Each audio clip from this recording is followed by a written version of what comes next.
Hi everyone, welcome back. My name is Morgan. This is my channel Pisces Paperbacks, and today I'm going to be doing a book recommendation video. So sometimes I feel a little insecure about doing recommendations because I've really only been reading consistently again for the last 2 years. So sometimes it feels like a lot of the books that I want to recommend are things that everybody's already talked about, and that's kind of going to be the case in this video. All of these books that I'm going to mention are popular books, but I just feel like sometimes they need to be put together in a list, a themed list, something that ties them all together. And today I'm going to be talking about speculative standalones. So these are standalone novels that have some sort of speculative, fantastical, or magical twist or aspect to them, where the entire story and the entire world is contained to the one book. It's not a series, you don't need more to explain, it's just the perfect amount.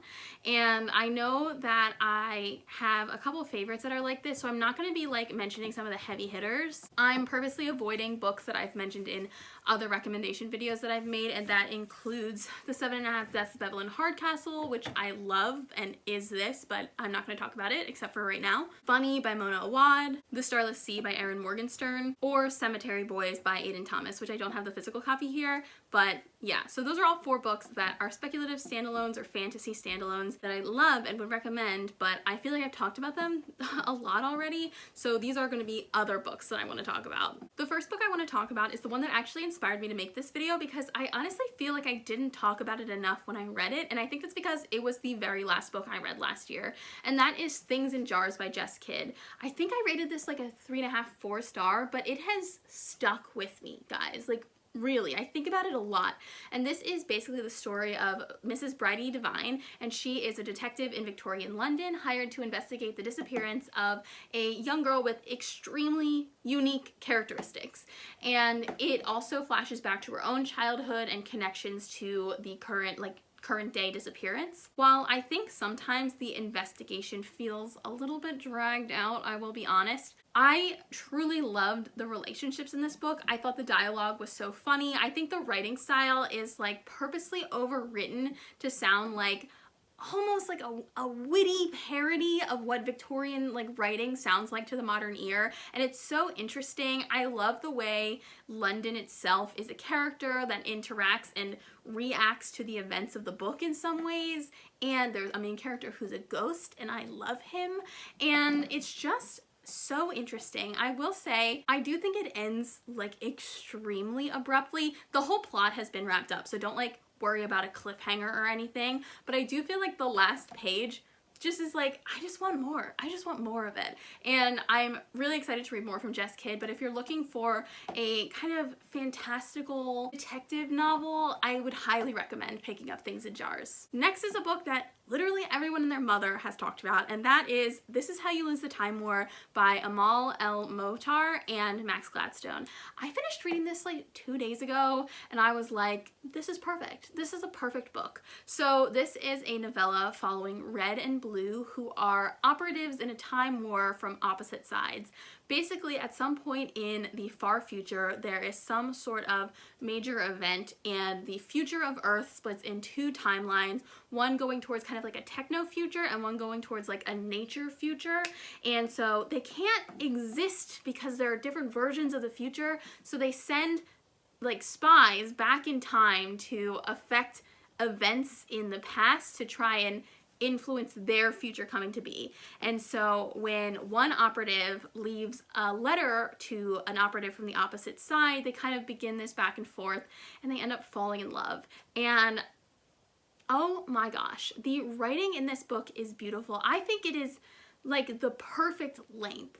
I don't think that it needed to be a full novel. I think if you're looking for something that truly has this speculative, imaginative, innovative future kind of sci-fi setting, and you're also looking for beautiful writing and intense, intimate emotion with the characters, I really don't think you can get any better than This Is How You Lose the Time War. I think there is the perfect amount of world building, although a lot of it is done through metaphor, so if that's something that you're not a huge fan of, then this might not be the book for you, and it'll just knock your socks off. The next book I want to mention is one that I've literally never seen mentioned on BookTube, so maybe it's like a little bit more underground, and that is The Regional Office is Under Attack by Manuel Gonzales. So this book basically chronicles the last day of this organization called the Regional Office, and basically for decades they have been training female operatives to save the world. It's kind of like in The Incredibles, how they have like that government liaison. Like the regional office is like the superhero government liaison, except they're like a private organization. And so this book takes place on the day that they are under attack, and it's kind of like the last day of the regional office, and it goes back and it kind of tracks the creation of the regional office in these interludes that are kind of written in the style of academic historical paper, and then it also follows the events from the perspective of a secretary at the regional office and then one of the women who's attacking the regional office.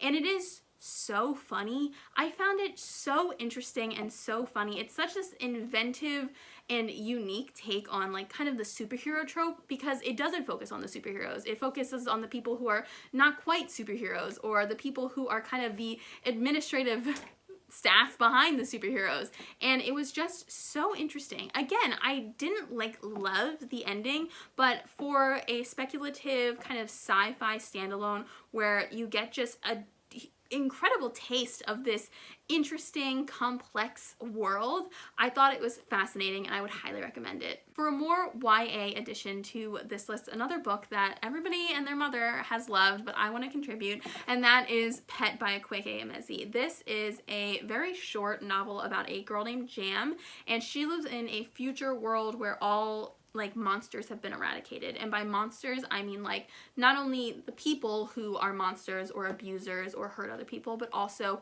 hunger, poverty, homelessness, evils in society.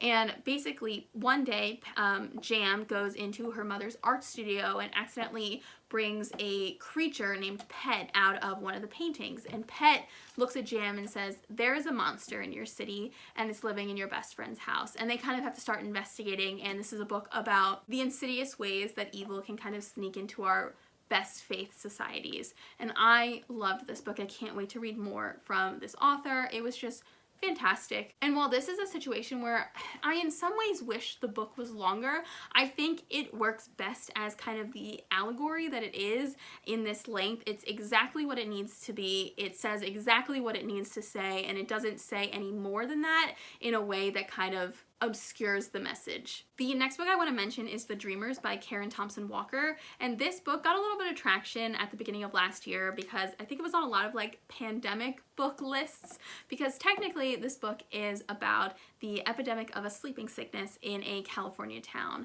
Basically, this book follows a college town in California where one day a student falls asleep, sleeps for 60 hours, and then dies. And this sickness, this sleeping sickness, kind of spreads throughout the town. And this book follows different characters placed in different parts throughout the town: a student, a child of an employee of the school, the parents of a young infant, and other kind of members of this community. And this book was so good. I feel like it's this speculative kind of what would happen in this situation kind of book, but it's also a book about humanity and connection and community and the importance of connection with other people in times of crisis. And it really made me feel things. I would highly recommend it. I mean, everybody would highly recommend. It's a highly recommended book, but I definitely think that in this situation, it's less of, I think the other books that I've kind of mentioned in this video were more clearly fantasy or sci-fi. This is a book that definitely rests in the literary fiction with a speculative twist kind of area of this video, and so it is a book that thrives in its self-containedness, if that is a word. I don't think it is, but I really loved this book and I would definitely recommend it. I have one more book that I'm gonna recommend because like I really loved it, and then I have two books that I didn't like personally love, but I definitely think that you, the watcher of this video, might find interesting, because I think that in concept they were interesting books. They just didn't like hit for me. So the first book I want to talk about, the one that I really loved, is actually a nonfiction, and that is In the Dream House by Carmen Machado. And I put this in the speculative standalone video because it is a memoir of the author's experience in an abusive relationship with another woman through the lens of gothic and horror tropes. It is a memoir of this writer's experience, but it is also this horror novel about the smaller aspects of that experience, and it was just incredible. It's a pretty short audiobook and the author reads it herself, so I would highly recommend listening to it if that is, because that's how I read it and I like loved it so much. So yeah, that is the last one that I'm gonna like double thumbs up on this list. And then the next two books are, again, ones that I didn't like love, but I still think have a lot to say and are interesting. So the first one I want to mention is Night Theater by Vikram Paralkar, and this one is about a doctor living in a small town who like truly hates his life. He used to be a doctor in the big city and he had to leave because of like unknown reasons, and he's contemplating just picking up and kind of leaving it all behind when a knock comes on his door and there is a family outside, a man, his pregnant wife, and their young son, and they are dead. They were killed earlier that night, and the doctor has until sunrise to mend their wounds so they can come back to life. And this book didn't work for me because I honestly think I'm too dumb for it. It was very philosophical in ways that I like didn't totally understand, but it is an extremely short book kind of talking about the meaning of life and the different perspectives on what life and death are, and is there meaning, is there not meaning, that type of thing. I think it was a really interesting, almost fable-esque book, and if that is something that appeals to you and that premise, I mean that premise is a banger, let's be honest.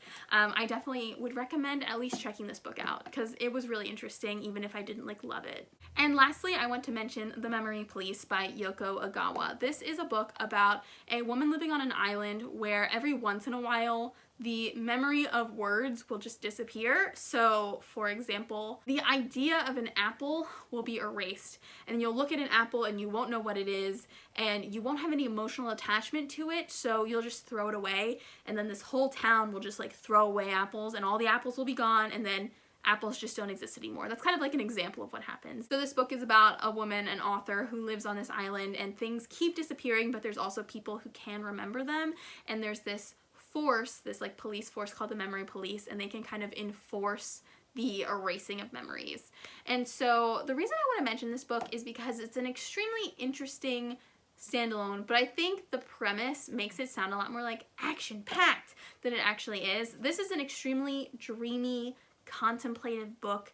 It's very much like a character study. There is not much plot-wise that is going on, and I do think that one of the reasons I didn't like love it is because it really is a book that leaves you with way more questions than it answers. It doesn't really answer any questions, but it is looking at what it means for things like society to disappear in bits and pieces and how that can affect people in a community level but also on a personal level, and I found those ideas really exciting. And again, I think that it really works as a standalone. I think that if there were any more books, it kind of would lose the purpose of its intentional vagueness as an idea, as a concept of a novel. So that is why I would recommend this book, and it is speculative. Obviously, it has that kind of like sci-fi, almost fantastical aspect to it. And that is the last book I'm going to mention in this video. So I hope I did okay. I hope these books are interesting to you, and maybe you're going to take one of these recommendations. Let me know if you've read any one of these books. Let me know if you're planning on reading any of them, and I will see you in my next video. Bye!